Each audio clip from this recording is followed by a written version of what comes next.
It's one of the most impressive weapons in the entire British and French arsenals. A long-range, air-launched attack missile, the Storm Shadow, known in France as Scalp, is designed for taking out reinforced targets. Topped with a two-stage warhead that first breaks into a bunker and then detonates, it can unleash death and destruction from over 250 kilometers away. Used offensively in Iraq, Libya, Syria, and Yemen, it has a track record that would make most other munitions rather envious. Yet while Storm Shadow has been deployed in countless conflicts, it's not because of its usage in the Middle East that most people have heard of it. Rather, it's because of its recent successes on the battlefields of Ukraine.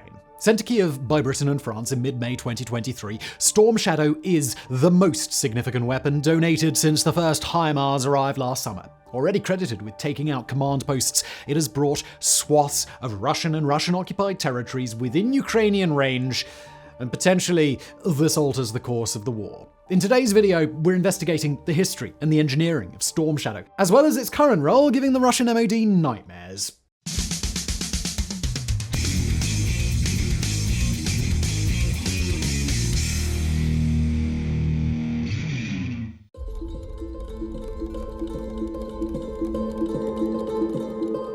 If you are a modern army with an interest in blowing up some remote enemy command post, you might just find yourself turning to the Storm Shadow. Known in military parlance as a long-range air-launched standoff attack missile, Storm Shadow is today a set-piece weapon in the arsenal of both the British RAF and the French Armée de l'Air, but it also shows up in stockpiles of other nations. In the Middle East, Qatar, UAE, Saudi Arabia, and Egypt all field Storm Shadows. In Europe, it can be found in the militaries of Italy, Greece, and, well, since the spring, Ukraine. Even distant India possesses the missile, a missile that's compatible with all sorts of fighter jets. According to Air Force Technology, Storm Shadow can be, to quote, integrated into Tornado GR4, Tornado IDS, Saab Gripen, Mirage 2000, Rafale, Eurofighter Typhoon, and F-35 Joint Strike Fighter or JSF aircraft. On top of that, Ukraine recently modified their Su-24 Fencer jet fighters to likewise carry it in their battle against Putin's genocidal regime. So, given it's so prevalent in some parts of the world, well, now might be a good time to pivot this video to a fundamental, if rather simple question. What exactly is it? The work of European defense conglomerate MBDA Systems, Storm Shadow is a 5.1 meter long missile designed to travel far, travel fast, and avoid detection and interception by enemy defenses. Equipped with a Turbomech microturbine TRI-6030 turbojet engine, it can reach a blistering Mach 0.8, or what us non-specialists would call either 987 kilometers per hour or just really bloody quick. At these speeds, the missile can travel over 250 kilometers, homing in on a target with near deadly, unstoppable efficiency. That efficiency is one of the key reasons so many countries pay the big bucks to get their hands on it. And we really do mean big bucks. A single munition costs an eye-watering £790,000, and at the time of recording, that's just under $1 million. So yes, it's sadly out of the price range of any viewers hoping to fix onto their model airplane and terrorize the neighbors. But for anyone with the money and military structures to afford it, it is worth the outlay. When fired, the Storm Shadow dives towards the Earth, hugging the terrain as it zips along at such a low altitude that it's a nightmare to detect. The path it takes is pre-programmed, as are the details of the target that it's after. That means pilots can just fire and forget, leaving the onboard advanced navigation system to do all of the work. Those pilots can also be certain that it's not going to accidentally smash into a civilian structure. According to manufacturer MBDA, an onboard system repeatedly checks the upcoming target against preloaded images to make sure that it is hitting the right building. And what a variety of buildings it is designed to hit. Unlike some advanced missiles, Storm Shadows are not intended for moving targets. Instead, they're meant to be used to destroy valuable stationary things like air bases, ports, or reinforced command centers. And that last one explains a crucial part of the warhead's design. Operating on a two-stage principle, the warhead is intended to go smashing through meters of concrete or layers of rock, its first stage burrowing deep into solid targets. That done, the second stage then deploys and does what an expensive missile is meant to do. It detonates, and with its launch weight of 1,300 kilograms, there's enough explosive material for a hell of a blang. In most cases, that explosion will be the first that anyone knows about the attack. By all accounts, Storm Shadow is a stealthy weapon, one designed to avoid detection. It can be deployed in even the foulest weather to cover up its approach. The impact this is having on the war in Ukraine is something that we're going to be discussing in Chapter 3. But first, it's time for a little bit of an important detour, one that's going to take us back to the birth of this deadliest of missiles, a detour into the history of the Storm Shadow.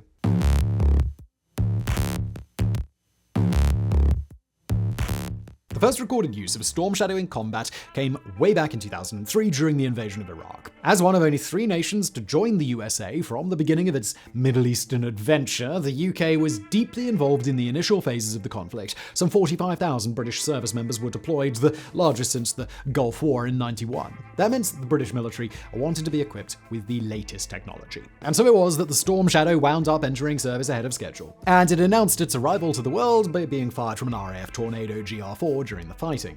Yet while this would be the first confirmed combat use of a Storm Shadow, it was not the start of this missile's journey. No.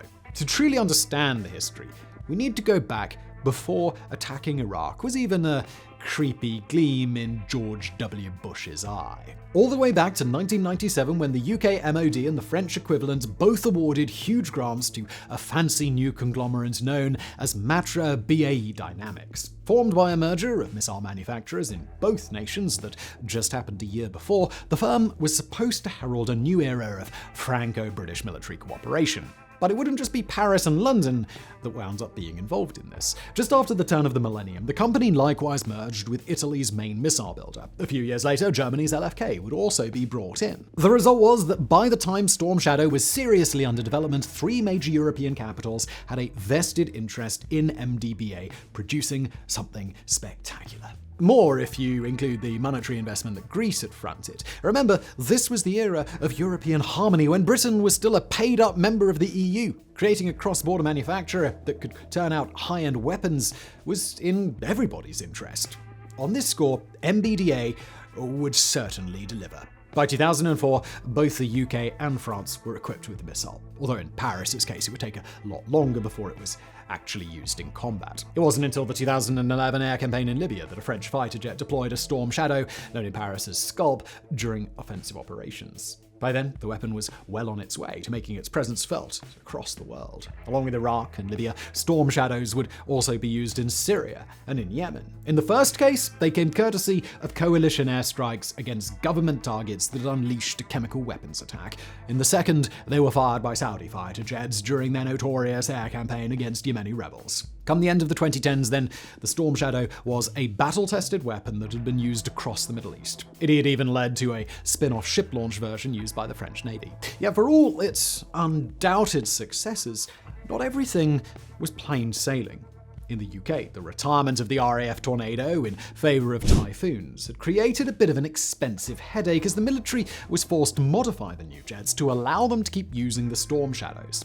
Known as Centurion, the program ran from 2018, but it wouldn't be until 2021 that an RAF Typhoon finally fired one in a combat situation using the missile to penetrate a cave system used by ISIS in Iraq. As the new decade dawned, the Storm Shadow was in a good place. A combat-tested missile, recently modified to remain relevant until 2030, that was still being used in major missions. Not exactly the stuff of global fame, but well known enough by military geeks. However, something was about to change that would change all of that would turn the Storm Shadow from an obscure, if powerful piece of kit into something known across the Western world. We're talking, of course, about the Ukraine War.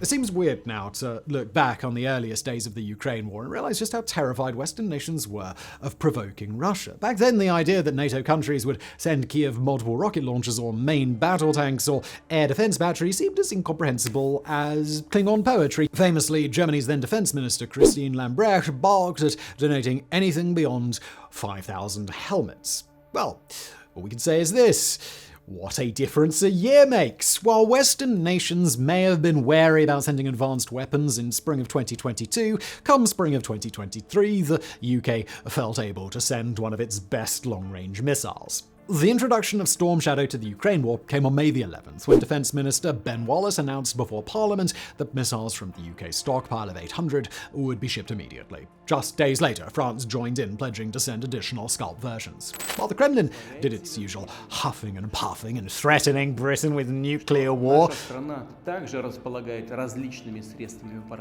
Ben Wallace was quick to put the blame back on Putin, saying to quote, "We will simply not stand by as Russia kills civilians. Russia must recognize that its actions alone have led to such systems being provided to Ukraine." Now, if you're struggling to work out why Moscow might be so paranoid about small quantities of a single missile, you need to remember what happened last time a long-range Western weapon was introduced into the conflict. So you want the crib sheet answer?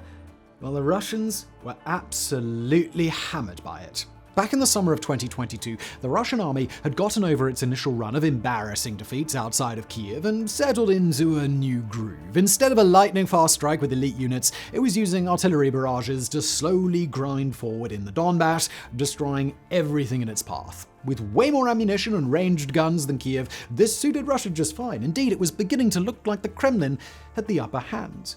But then HIMARS arrived on the scene, and all of Putin's plans went to hell. Multiple rocket launchers with ranges of 80 kilometers, HIMARS could hit targets way behind the Russian front lines, which they duly did, destroying command posts, blowing up depots, and smashing supply lines with absolute gusto.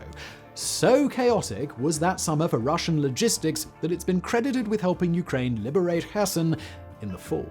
Sadly, though, it couldn't last. As think tank RUSI has documented, the Russians eventually got their act together and moved their main logistics hub some 120 kilometers from the front out of reach of HIMARS. They also adapted their air defense to intercepting the incoming missiles. With a range of over 250 kilometers, though, the Ukrainian hope is that Storm Shadows can repeat in 2023 what HIMARS did so well in 2022. That means hitting Russian ammo dumps and fuel depots far behind the front lines. It means blowing up command posts and killing officers who can't even remotely be said to be in the field. It even means being able to hit occupied territories, including Crimea. Of course, there are differences. For one thing, Ukraine had a relatively decent supply of missiles for HIMARS, while it's thought their Storm Shadow and Scalp stockpiles are relatively small. That means it's unlikely we'll see total chaos in the Russian forces over the summer. Rather, we're more likely to see surgical strikes on a few high-value targets. Still, the actual military impact may come second to the psychological one. As RUSI likewise pointed out, just knowing Ukraine has access to Storm Shadows makes Russia's life a bit of a misery. Logistics hubs will have to be dispersed to avoid becoming targets. Air defense crews will have to choose whether to continue monitoring for HIMARS or adjust their priorities for the new missiles. Russian commanders will become ever more scared of approaching the front. For the Ukrainian Air Force, that additional range also makes their job safer. No longer will they have to brave regions covered by Russian air defenses to fire off a shot. Still, as Ben Wallace told the UK media, Storm Shadows, for all their advantages, are not a super weapon. Moscow's Kalibr cruise missiles, for example, have a much longer range, 2,000 kilometers compared to Storm Shadow's 250. And Putin is free to fire those Kalibrs at Ukrainian territory. As part of the deal to get the missiles, Ukraine's leadership had agreed to not deploy them against targets inside Russia. And the final issue is the limited number of craft that Ukraine has capable of carrying them. MiG-29 Fulcrums and Su-25 Frogfoots can only carry 500 kilogram payloads. With one Storm Shadow weighing almost 3 times as much, it means only a fraction of Ukraine's air force can even deploy them.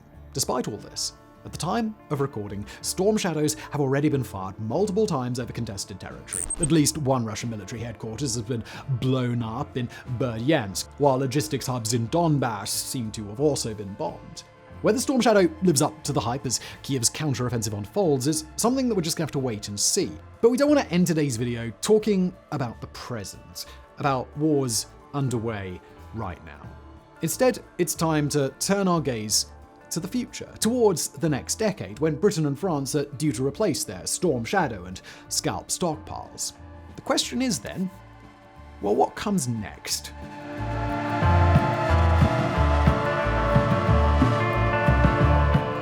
Although it looks like an acronym used in the early days of texting, FC/ASW is, in reality, nothing less than the future of defense technology in France and Britain. Standing for Future Cruise Anti-Ship Weapon, or something in French that I'm not going to butcher, FCASW is intended to replace Storm Shadow in 2030, a way of making sure the British and French militaries stay relevant in a changing world. The fact the two are working so closely together on the project is thanks entirely to the Lancaster House Treaties. Signed back in 2010, the two treaties were effectively the Franco-British way of looking at the accelerating military might of nations like China and going, yeah, we're probably not going to be able to deal with that one individually, are we, guys? A huge pooling of resources and capabilities, the treaties turned both militaries into one another's biggest partners, a partnership that even managed to survive the fractious divorce known as Brexit. And good thing it did, because the FCASW is going to take years to complete. Work officially began in 2017 with the launching of a joint program to replace not just the Storm Shadow and Scalp, but also the air and ship-launched Exocet and the Harpoon anti-ship missiles. At the time of recording, 6 years down the line, FCASW is still only about halfway through the concept phase, and that means there is still plenty of speculation among those of us without security clearances about what it's going to eventually look like. We know that, like Storm Shadow, it will be manufactured by MBDA Systems. We know too that Rolls-Royce and Safran Power Units have recently joined the project. But the actual specifics remain shrouded in mystery, including as to whether it will be a hypersonic missile or not. The general assumption seems to be that it will be another subsonic stealth missile like Storm Shadow. But it's not certain, especially with the UK recently making a lot of noise about wanting hypersonic capabilities. Realistically, though, any hypersonic missile is likely to be a separate development to FCASW. At least, we hope so, because there's definitely room in the Franco-British arsenals for both of these things, especially after Russian hypersonic missiles have underwhelmed in the Ukraine war. Still, whatever the FCASW winds up being, it'll be interesting to see if its legacy can ultimately compete with that of the Storm Shadow. In this one missile, Britain and France managed to find themselves in possession of a quietly iconic weapon, one that is now being used to great effect in Ukraine. Now, to be honest, it's still too early to tell if it's going to grip the public's imagination in the same way that HIMARS or the Javelin or the TB2 drone did. Perhaps the era of ordinary Ukrainians writing folk songs about and painting murals dedicated to the most effective Western weapons is over. It may be that in a year or two, even the most clued-in Ukrainians outside the military will say, "Storm what now?" Nonetheless, this is a weapon that, right now, has a chance to make a difference, to help Ukraine push Russia back beyond its borders, to level a playing field Vladimir Putin has sought to unfairly tilt in his direction. We can only hope it's a role that the Storm Shadow missile succeeds in playing.